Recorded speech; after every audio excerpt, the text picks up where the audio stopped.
देखो भाई, electric current का थर्ड लेक्चर स्टार्ट कर रहे हैं और सेकंड लेक्चर तक हम क्या कर चुके हैं, relation of current with drift velocity. Drift velocity क्या होता है, negative e tau by m, ठीक है। और relation of current with drift velocity हमने समझा था I इक्वल्स टू NEA/VD। तो वहाँ नेगेटिव साइन सिर्फ क्या था, डायरेक्शन के लिए, ठीक है। तो अभी हमने पढ़ना है किसको, मोबिलिटी को। What is mobility? मोबिलिटी दो वर्ड्स का एडिशन है, दिख रहा है आपको, मोशन प्लस एबिलिटी। हाँ, तो मोबिलिटी क्या है, बेसिकली जब हम इलेक्ट्रिक फील्ड लगाते हैं तो इलेक्ट्रॉन्स चलना स्टार्ट कर देते हैं विद ड्रिफ्ट वेलोसिटी, है ना। तो इलेक्ट्रॉन्स के पास चलने की एक एबिलिटी आ गई और उसी का मेजरमेंट क्या है मोबिलिटी। आई चीज समझ में। तो मोबिलिटी को म्यू से डिनोट करते हैं और हमें पता है कि मोबिलिटी का जो फॉर्मूला होगा वो क्या होगा, drift velocity per unit electric field. बस यही है मोबिलिटी। आया समझ में। Mobility is drift velocity per unit electric field. अगर आप 1 यूनिट इलेक्ट्रिक फील्ड लगा देते हो, ध्यान से सुनो, अगर आपने इलेक्ट्रिक फील्ड कितना लगाया, 1 यूनिट, 1 कर दो इसको, तो mobility means drift velocity. 1 unit electric field लगाने से जितनी ड्रिफ्ट वेलोसिटी आती है, मोशन एबिलिटी कहलाती है। आई चीज समझ में, मोबिलिटी। अब नेक्स्ट देखते हैं हम ओम्स लॉ, जो बहुत ही इंपॉर्टेंट है अपने लिए। ओम्स लॉ किससे रिलेट करता है देखेंगे।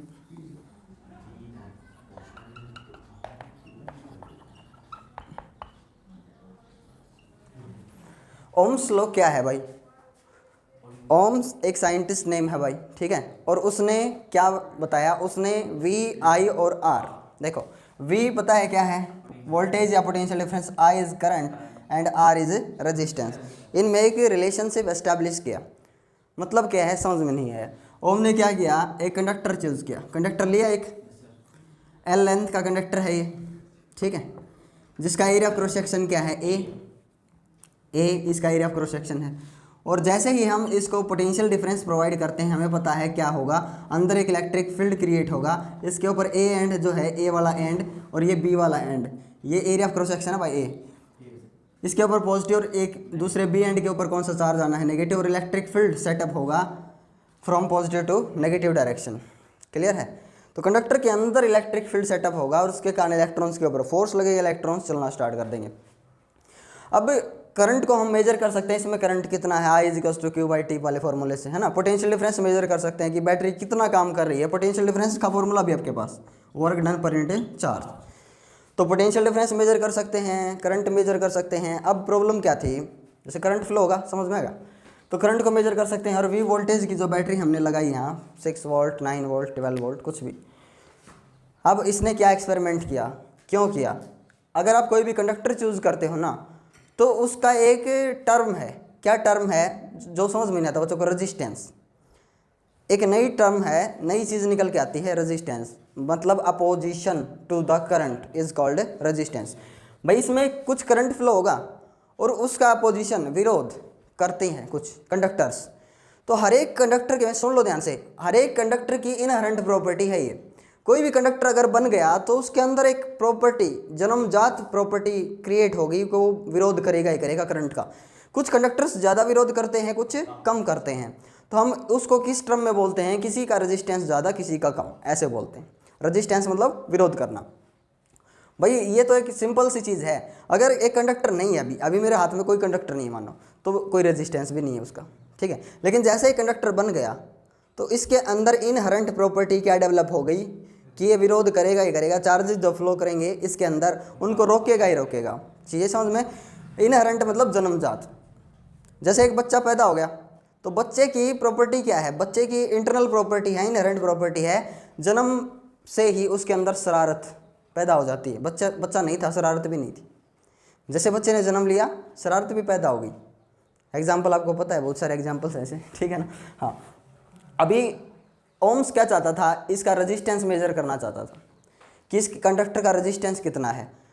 तो V को जानते हैं, V को मेजर कर सकते हैं। V को मेजर करने के लिए वोल्ट मीटर है अपने पास, ठीक है। कैसे लगता है क्या, सब कुछ पता है, 10th में पढ़ रखा है आपने। कैसे कनेक्ट किया जाता है, सीरीज या पैरेलल। करंट को जो मेजर करने वाला जो मीटर है वो क्या है, एमीटर, ठीक है। और इसको कैसे कनेक्ट करते हैं, सीरीज में। हाँ, तो अब रेजिस्टेंस को मेजर करने वाला कोई मीटर नहीं है, कोई रेजिस्टेंस मीटर देखा आपने, है ही नहीं। तो इसका रेजिस्टेंस कैसे मेजर करेंगे, वही चीज़ ओम ने सोची और इन तीनों के बीच एक रिलेशन एस्टैब्लिश किया वही चीज़ हम पढ़ रहे हैं, देखो ध्यान से। अब ओम ने क्या किया, यहाँ पे एक रिहोस्टेट लगा दिया, ध्यान से देखिए। रिहोस्टेट क्या होता है, बताऊंगा अभी। रिहोस्टेट इसकी वोल्टेज की वैल्यू को एडजस्ट करता है भाई, यूँ समझिए, ठीक है। ये रिहोस्टेट यहाँ लगा दिया, रिहोस्टेट का सिंबल ये है, या फिर आप ये भी चूज कर सकते हो ऐसे, ठीक है। मतलब वेरिएबल, ये क्या करता है, ये वोल्टेज को इंक्रीज डिक्रीज करने के काम में आता है। मान लीजिए अब आपने 6 वोल्ट की बैटरी लगा दी, ठीक है, या हमने अपने एक्सपेरिमेंट में किया ऐसा, तो यहाँ हम 1 से 6 वोल्ट तक इसकी वैल्यू को एडजस्ट कर सकते हैं, है ना। तो ऐसे शुरू में वोल्टेज कम रखी, धीरे धीरे वोल्टेज को इंक्रीज किया, वोल्टेज को इंक्रीज किया, क्या देखा, इलेक्ट्रिक फील्ड इंक्रीज हो गया। इलेक्ट्रिक फील्ड इंक्रीज करने के कारण यहाँ जो इलेक्ट्रॉन्स थे उनके ऊपर ज़्यादा फोर्स लगा, वो ज़्यादा तेज़ी से चलना स्टार्ट कर दिए। तो हम क्या बोल रहे हैं, क्या इंक्रीज हो गया है, करंट इन द कंडक्टर। जैसे जैसे वोल्टेज इंक्रीज किया, यहाँ अंदर जो इलेक्ट्रिक फील्ड था वो इंक्रीज हुआ, उसके कारण करंट इंक्रीज हुआ। फिर रिहोस्टेट की हेल्प से RH रिहोस्टेट की हेल्प से क्या किया, इसको और ज़्यादा वोल्टेज और ज़्यादा प्रोवाइड की A और B एंड्स में, तो और ज़्यादा इलेक्ट्रिक फील्ड इंक्रीज हुआ। मैं सीधा सीधा क्या बोलूँ, करंट इंक्रीज हो रहा है। मैं इसको एक बीच वाले को छोड़ देता हूँ, इसका रिलेशन इसके साथ देखेंगे। जैसे जैसे V को आप डबल करते हो, देखते हो करंट भी क्या हो गया है, डबल। V को हाफ किया, करंट भी क्या हो गया, हाफ। तो यहाँ से ओम ने एक डायरेक्टली प्रोपोर्शनल का रिलेशन निकाला, क्या, V डायरेक्टली प्रोपोर्शनल I। भाई जितना ज़्यादा आप वोल्टेज दोगे उतना ज़्यादा क्या सेटअप होगा इसके अंदर, करंट। इसकी डेफिनेशन मैं बताऊंगा अभी, ठीक है। ओम्स लॉ की डेफिनेशन क्या है, सभी बच्चों को पता होनी चाहिए। चलो यहाँ लिख देता हूँ इसका relation, V directly proportional I। यानी कि अगर वोल्टेज को डबल किया आपने, करंट भी डबल, वोल्टेज को 3 गुना किया, करंट भी 3 गुना। डायरेक्टली प्रोपोर्शनल का मतलब ये। अब आप इसको इक्वलिटी में चेंज करो, क्या आएगा, constant of proportionality, R is constant of proportionality which is called resistance. ये करंट को अपोज करता है, चार्जेस को फ्लो होने से रोकता है। तो इसी टर्म को, इसी चीज़ को, इक्वेशन को आप क्या लिखते हो, I इंटू आर या R इंटू आई। तो I इंटू आर करके ज़्यादा याद रहता है। तो V इज इक्वल्स टू क्या आ गया, I इंटू आर। अभी आपको रेजिस्टेंस निकालना है इसका, तो रेजिस्टेंस का फॉर्मूला क्या हो जाएगा, V by I। Hence proved resistance क्या होगा, V बाई I। सुनो ध्यान से, इसके कई फॉर्मूले बनते हैं, एक फॉर्मूला ये होगा, दूसरा ये, और एक करंट का बन जाएगा। यहाँ से करंट क्या हो जाएगा, V बाई R।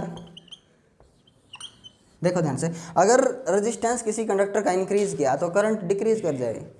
तो ये देखो इसका रिलेशन क्या है, करंट का और रेजिस्टेंस का क्या है, इनवर्सली प्रोपोर्शनल का रिलेशन है, ठीक है। अगर रेजिस्टेंस इंक्रीज किया करंट डिक्रीज, रेजिस्टेंस डिक्रीज किया करंट इंक्रीज कर जाएगा। और इसकी यूनिट बनानी हमारे को, तो रेजिस्टेंस से मतलब था ना, रेजिस्टेंस की यूनिट क्या होगी, तो यूनिट देखिए वोल्ट पर एम्पियर। देखो करंट के लिए तो वोल्ट पर एम्पियर हमने नहीं माना। देखो रेजिस्टेंस का फॉर्मूला आ गया V बाई I, तो इसकी यूनिट बना देते हैं ऐसे, कैसे, वोल्ट और यहाँ एम्पियर। तो वोल्ट पर एम्पियर, इसकी SI यूनिट नहीं मानी हमने क्या बोला, 1 वोल्ट पर एम्पियर क्या किसके इक्वल मानेंगे, 1 ओम। और उसका सिंबल ये है हेडफोन जैसा है ना, हाँ, तो 1 ओम। तो ये चीज़ आपको समझ में आनी चाहिए कि SI यूनिट वोल्ट पर एम्पियर नहीं है, कितनी है, 1 ओम। हाँ, तो इसकी डेफिनेशन क्या कहती है, ओम ने इसके अकॉर्डिंग डेफिनेशन बनाई। डेफिनेशन क्या कहती है, the current flowing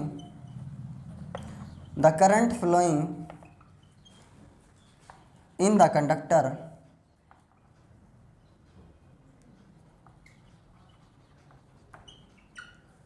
is directly proportional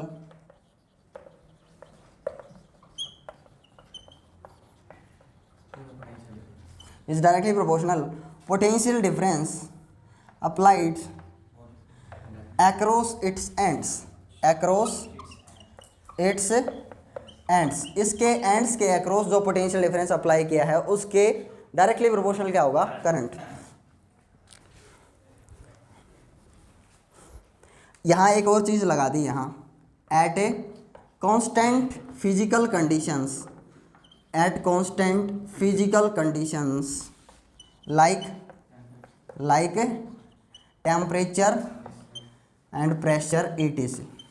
समझ गए? ये चीज़ है, ये क्या है, कांस्टेंट टेम्परेचर या प्रेशर के ऊपर ही ये ओम्स लॉ एप्लीकेबल है। अगर टेम्परेचर राइज किया, देखो टेम्परेचर राइज नहीं करना, जिस टाइम पे आप ये एक्सपेरिमेंट कर रहे हो वी डायरेक्टली प्रोपोर्शनल आई, तो उस टाइम पे टेम्परेचर जो है वेरी नहीं करना चाहिए। यानी कि अगर रूम टेम्परेचर 36 है तो 36 रहना चाहिए जिस टाइम पे हम एक्सपेरिमेंट परफॉर्म कर रहे हैं। अगर क्या हुआ, टेम्परेचर इंक्रीज होगा, तो टेम्परेचर इंक्रीज हुआ ना तो रेजिस्टेंस अफेक्ट कर जाएगा। सुनो ध्यान से, टेम्परेचर इंक्रीज करने से रेजिस्टेंस भी इंक्रीज कर जाता है। उसके कारण मान लीजिए आप सुबह के टाइम पे ये एक्सपेरिमेंट परफॉर्म कर रहे थे, ये मान लीजिए कॉपर का कंडक्टर है और इसका रेजिस्टेंस आपको कितना मिला, 2 ओम मान लो, ठीक है। और अगर आप इसको दोपहर के टाइम पे परफॉर्म करोगे तो उस टाइम पे इसका रेजिस्टेंस हो गया है 4 ओम, क्योंकि टेम्परेचर राइज करने से क्या इंक्रीज कर गया है, रेजिस्टेंस। फिर आप यूँ कहोगे तो गलती होगी। तो जिस टाइम पे आप एक्सपेरिमेंट परफॉर्म कर रहे हो कंटिन्यूसली, उस टाइम तक ये टेम्परेचर कांस्टेंट रहना चाहिए, ठीक है। हाँ, यही चीज़ समझाना चाहता हूँ। और उस टाइम पे इसका ग्राफ आपको कैसा मिलेगा, देखो स्ट्रेट लाइन वाला, वेरी गुड।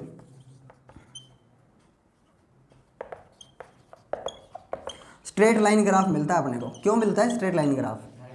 देखो डायरेक्टली प्रोपोर्शनल का रिलेशन है, सही कह रहा है ये। या तो आप V को इधर ले लो या I को ले लो, कोई दिक्कत नहीं है ना, ठीक है। ध्यान से देखो, यहाँ है V Y एक्सिस, ये X एक्सिस पे करंट, ओरिजिन दोनों चीज़ 0। तो जैसे आप करंट को कितना करते हो, जैसे सॉरी वोल्टेज को आप इंक्रीज कर रहे हो, वोल्टेज को आपने इंक्रीज किया 2 वोल्ट मान लो, तो करंट उसके अकॉर्डिंग सेट हो गया है, मान लो 4 एम्पियर मान लो, ठीक है। और जैसे आपने फिर कर दिया, मान लीजिए वोल्टेज और इंक्रीज कर दिया आपने, मान लीजिए कितना कर दिया, 4 वोल्ट, तो आपने देखा करंट कितना हो गया है, 8 एम्पियर। और जब आप इन सभी पॉइंट्स को ऐसे मिलाते हो, 6 वोल्ट इंक्रीज किया, कितना हो गया है, 12 एम्पियर। तो जैसे इन पॉइंट्स को आप मिलाते हो ग्राफ्स के ऊपर, आपको जो पॉइंट्स मिलते हैं वो स्ट्रेट लाइन पे मिलते हैं, स्ट्रेट लाइन पे। चीज़ें समझ में, ये स्ट्रेट लाइन वाला ग्राफ है, ठीक है। स्ट्रेट लाइन ग्राफ हमारे को मिलता है। तो जब तक ये ग्राफ लीनियर रहता है, लीनियर, ठीक है, तो उस टाइम तक ओम्स लॉ फॉलो होता है। और ऐसे ऐसे हो गया, टेढ़ा ऐसे हो गया, ऊपर की तरफ ऐसा हो गया, तो ये नॉन ओमिक बिहेवियर बोला जाएगा कंडक्टर का, ठीक है। तो बताऊंगा ओमिक और नॉन ओमिक बिहेवियर एक सेपरेट वीडियो में, टेंशन लेने की जरूरत नहीं। लेकिन आपको पता होना चाहिए, अगर यहाँ से ये रिलेशन ऐसा हो गया नॉन ओमिक बिहेवियर, या यहाँ से ये ग्राफ ऐसा होगा, वोल्टेज बहुत ज़्यादा बढ़ा रहे हो, करंट बढ़ ही नहीं रहा है, तो भी क्या है, नॉन ओमिक बिहेवियर। अगर आपने वोल्टेज थोड़ा सा इंक्रीज किया और करंट बहुत ज़्यादा बढ़ गई है, तो वो भी नॉन ओमिक बिहेवियर। बस हाँ, जो लीनियर ग्राफ को फॉलो करे, जो अपनी जो रिलेशन है ना, इसमें पावर 1 1 है, बोथ साइड पावर 1 1 होती है ग्राफ। अगर आपने समझे 11th क्लास में, तो आपका रिलेशन ग्राफ में क्या आता है, लीनियर वाला, ठीक है। हाँ, ये चीज़ है। अभी कांस्टेंट टेम्परेचर और प्रेशर पे ये क्या चीज़ है जो मैं अभी बता रहा था, ये V/I। जब भी आप V/I करते हो, जब भी आप V/I करते हो, V/I दिख रहा है आपको, V/I कितना है, 2/4, 2/4 दिख रहा है। फिर आपने V/I किया 4/8, फिर आपने V/I किया, तो ये पॉइंट का मतलब क्या है, जब भी आप 6/12, 1/2, 1/2 और 1/2, यानी कि रेजिस्टेंस 1/2 यानी कि 0.5 ओम रेजिस्टेंस क्या है इसका, कांस्टेंट। समझ में गया, रेजिस्टेंस कांस्टेंट रहता है और तब तक आपका ग्राफ कैसा है, स्ट्रेट लाइन वाला। क्लियर है, ठीक है। अब एक रेजिस्टेंस होता है, एक होता है रेजिस्टिविटी, एक स्पेसिफिक रेजिस्टेंस होता है, ठीक है। तो स्पेसिफिक रेजिस्टेंस देखेंगे, सबसे पहले एक बार प्रूव करके देखते हैं कि इसका प्रूफ क्या यही होगा, रेजिस्टेंस जो है वो V/I होगा या V/I एक कांस्टेंट के इक्वल होगा। देखो रेजिस्टेंस क्या है इसका, कांस्टेंट। देखो अपने पास R क्या है, कांस्टेंट, यानी कि V/I की वैल्यू एक कांस्टेंट के इक्वल है। तो प्रूफ देखिए, proof of Ohm's law, I hope आया होगा समझ में। एक बार प्रूफ ऑफ ओम्स लॉ देखिए, और ऐसे आप ये रेजिस्टेंस का जो SI यूनिट है उसके साथ साथ डायमेंशन फार्मूला सारी चीज़ें निकाल सकते हो, ठीक है। V directly proportional I, so V is equals to RI, और V/I is equals to R, यानी कि कांस्टेंट के इक्वल है। क्या, V/I एक कांस्टेंट है, ये चीज़ हमको फाइंड आउट करनी है। प्रूफ देखिए, proof of Ohm's law, proof of Ohm's law,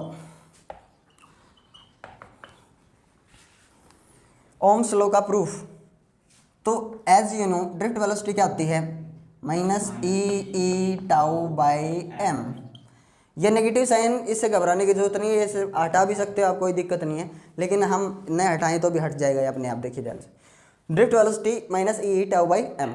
अगर मैं राइट साइड में एल से मल्टीप्लाई कर दूं और एल से ही डिवाइड कर दूं तो कुछ फ़र्क नहीं पड़ना चाहिए। तो ई इंटू एल क्या बन जाता है आपका, ई इंटू एल बताइए क्या होगा,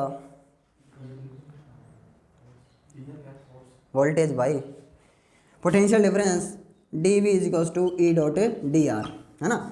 इसको क्या लिख सकता हूँ मैं, ई इंटू एल भी तो लिख सकता हूँ, समझ में आया। हाँ, तो ई इंटू एल क्या बन जाएगा, पोटेंशियल डिफरेंस वी बन गया ना, टाउ अपॉन में एम एल। ध्यान से देखिए, करंट का जो फॉर्मूला था अपना वो क्या था, I is equals to N E A we d, है ना।